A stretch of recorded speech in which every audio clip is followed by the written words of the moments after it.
Yes बच्चों, सबका स्वागत है। आप सबका +2 ऑर्गेनिक कर रहे हैं। ऑर्गेनिक में अल्काइल हैलाइड्स और अल्काइल हैलाइड्स में कर रहे हैं क्लोरोफॉर्म।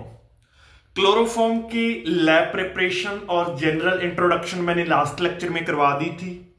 एक सेकंड मेथड ऑफ प्रिपरेशन और रहता है बच्चों, जो इस लेक्चर में अब मैं आपको करवाने जा रहा हूं। दैट इज द मेकिंग और मैन्युफैक्चर ऑफ प्योर क्लोरोफॉर्म और preparation of pure chloroform. Second method is preparation of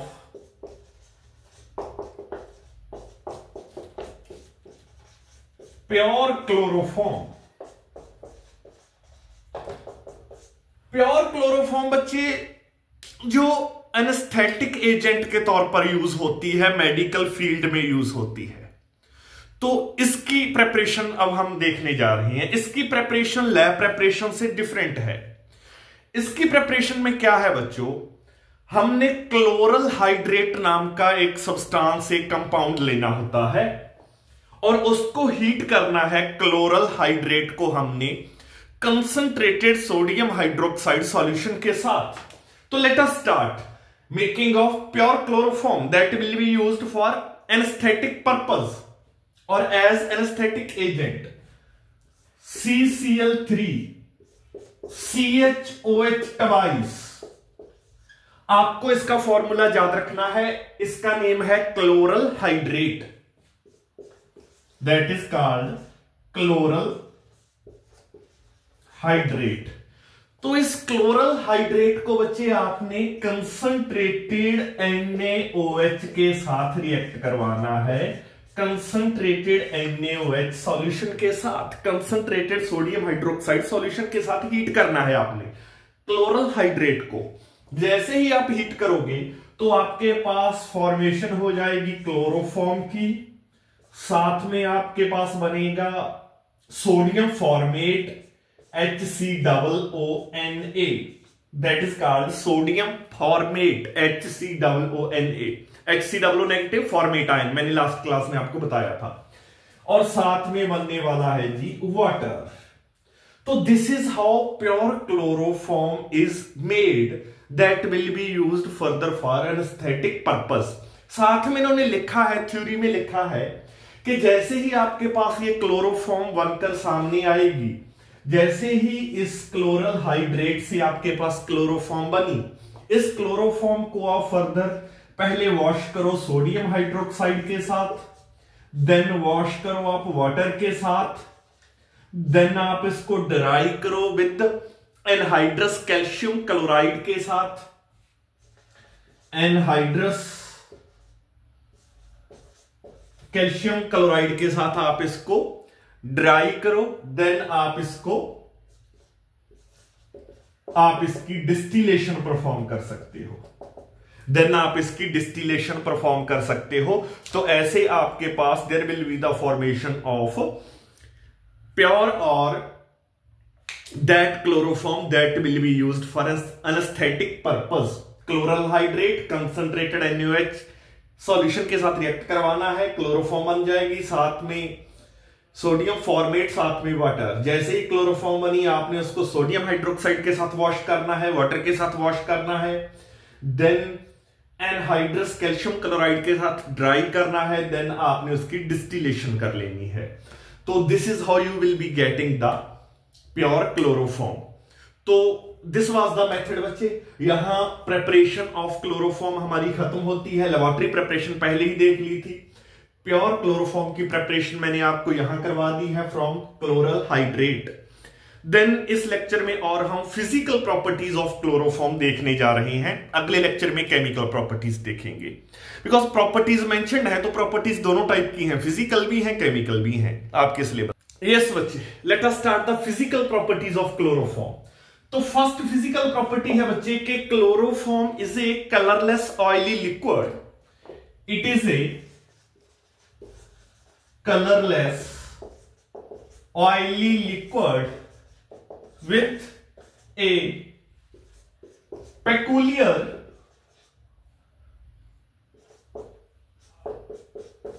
sickly smell। तो फर्स्ट आपकी फिजिकल प्रॉपर्टी यह है कि क्लोरोफॉर्म एक कलरलेस ऑयली लिक्विड होता है, ऑयली, ऑयल जैसा लिक्विड होता है with A peculiar सिकली smell. Peculiar सिकली smell का क्या मतलब है? पेकुलियर के अगर आप सिनोनियम्स देखते हो तो इसका मतलब होता है स्ट्रेंज और ऑड। विथ ऑड और strange.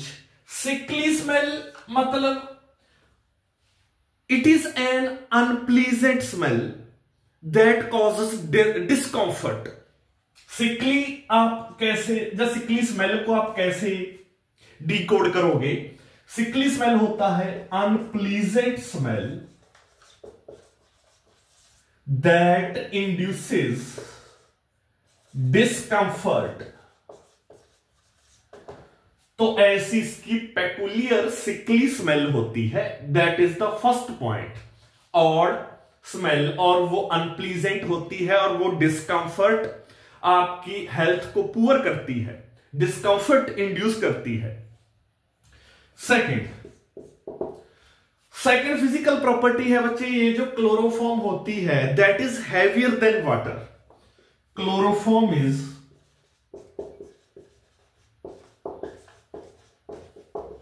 heavier than water, but it is sparingly soluble in it। और वाटर से इसकी डेंसिटी ज्यादा है, मतलब हैवी है, पर पानी में थोड़ी बहुत सोल्यूबल भी होती है, स्पेयरिंगली सोल्यूबल भी होती है, but sparingly soluble in water. Third point, soluble और मिसिबल आप इसको लिख सकते हो, मिसिबल लिख सकते हो। Sparingly miscible with water. Miscible मतलब जो एक दूसरे में घुल के एक यूनिफॉर्म कंपोजिशन बनाते हैं, एक होमोजीनियस मिक्सचर बनाते हैं, उन टू लिक्विड्स को हम मिसिबल लिक्विड्स बोलते हैं। तो ये स्पेयरिंगली मिसिबल है, मतलब थोड़ी बहुत पानी के साथ पानी में घुलकर एक होमोजीनियस मिक्सचर बनाने की कोशिश करेगी, ज्यादा नहीं है। Otherwise it is heavier than water and it is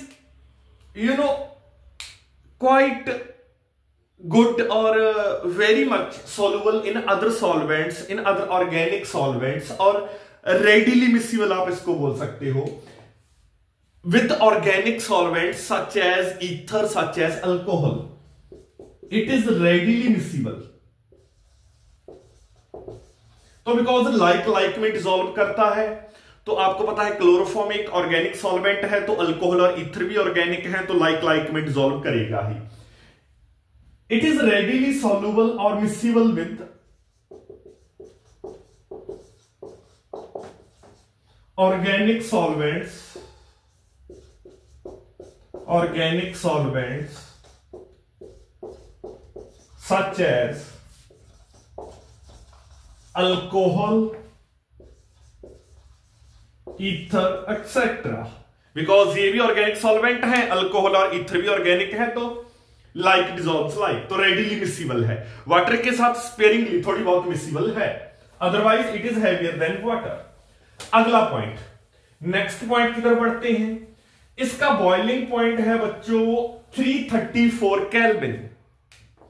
fourth point, the boiling point of chloroform is 334 kelvin, या इसको आप 61 डिग्री सेल्सियस भी बोल सकते हो। अगर आपने डिग्री सेल्सियस में इसको देखना है तो आपको पता ही होगा, degree Celsius 0 degree Celsius equal to 273 kelvin, तो आप केल्विन को डिग्री सेल्सियस में एक्सेट्रा कन्वर्ट कर सकते हो, इसमें कोई बड़ी बात नहीं है। तो that is it's boiling point. And the last physical properties हम करने जा रहे हैं, लास्ट फिजिकल प्रॉपर्टी देखेंगे, और वो आपको पता भी है कि जब क्लोरोफॉर्म के वेपर्स को इनहेल किया जाता है तो क्या करती है, ये अनकॉन्शियसनेस पैदा करती है, अनकॉन्शियस करती है ये पर्सन को, ठीक है। इट्स वेपर्स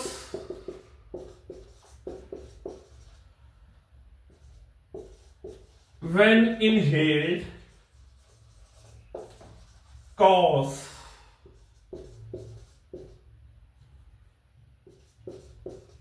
अनकॉन्शियसनेस, अनकॉन्शियसनेस, तो इसका मतलब क्या है, ये एक एनेस्थेटिक एजेंट है, एनेस्थेटिक एजेंट है, या एनेस्थेटिक एजेंट के तौर पर यूज की जाती है। तो these were some of the physical properties of chloroform.